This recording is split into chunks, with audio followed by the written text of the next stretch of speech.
Estamos tan acostumbrados a considerar el trabajo humano solo como una variable económica que nos cuesta mucho entender su verdadero sentido. La cuestión del trabajo constituye una cuestión política básica y fundamental. Es clave esencial de toda la cuestión social porque es una dimensión esencial de la existencia humana. El trabajo debe ser tratado siempre como algo que forma parte del mismo ser de la persona. El trabajo es una de las características que distinguen a la persona del resto de criaturas, y existen dos maneras de contemplarlo, desde la dimensión objetiva y desde la dimensión subjetiva. El sentido objetivo del trabajo se refiere a los instrumentos que el ser humano utiliza para trabajar y también a los frutos de ese trabajo. Desde ese punto de vista, el trabajo es muy valioso porque es el primer y mayor valor económico. Pero no podemos perder de vista que tanto los instrumentos y organización del trabajo como los frutos del mismo humanizarán en la medida en que se planteen desde su servicio a la vida y a la comunión social. Las consecuencias, cuando alteramos el sentido original del trabajo, son muy graves. Donde no hay trabajo, falta dignidad. Mirado desde la dimensión objetiva, todo trabajo no tiene el mismo valor. Es más valioso el trabajo que responde más y mejor a las necesidades sociales básicas que el que no lo hace. Así como también es más valioso un trabajo bien hecho que un trabajo mal hecho. Por otro lado, nos encontramos con la dimensión subjetiva del trabajo. El sentido subjetivo del trabajo lo constituye el hecho de que quien trabaja es una persona. El fundamento más importante del valor del trabajo es la dignidad de la persona, que es sujeto del trabajo. Así, para la doctrina social de la Iglesia, la dimensión objetiva del trabajo hay que contemplarla desde esta dimensión subjetiva, y es que quien realiza el trabajo es una persona y todo lo demás son cosas.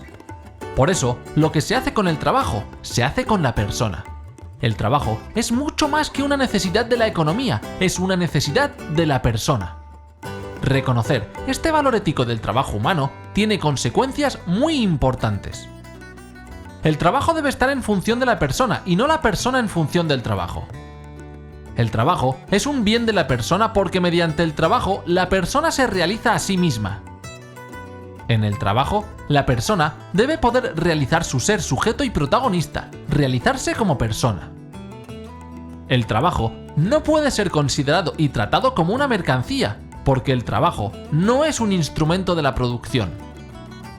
El trabajo debe ser organizado siempre desde el respeto a la dignidad de la persona en el trabajo. Teniendo en cuenta todo lo anterior, la doctrina social de la Iglesia subraya que, simultáneamente, el trabajo tiene una dimensión personal, social y familiar. El trabajo es un valor personal, es siempre la actividad de una persona que puede realizarse mediante su trabajo. En la organización del trabajo es fundamental que se reconozca y promueva el protagonismo de sujeto de la persona que trabaja. El trabajo es un valor social por el mero hecho de que la persona no es un individuo aislado. El trabajo es un ámbito básico del servicio a los demás con lo que el trabajo produce. Además, el trabajo es ámbito adecuado de intercambio de las distintas cualidades y capacidades de las personas, de encuentro entre personas, de relaciones humanas, etc. El trabajo es también un valor familiar. La doctrina social de la Iglesia subraya la importancia de este carácter del trabajo e insiste en que la familia y la vida familiar debe ser uno de los puntos de atención más importantes a la hora de determinar cómo debe ser el trabajo, de forma que éste posibilite, favorezca y no obstaculice la vida familiar. La subjetividad confiere al trabajo su peculiar dignidad, que impide considerarlo como una simple mercancía o un elemento impersonal de la organización productiva. El trabajo, independientemente de su mayor o menor valor objetivo, es expresión esencial de la persona.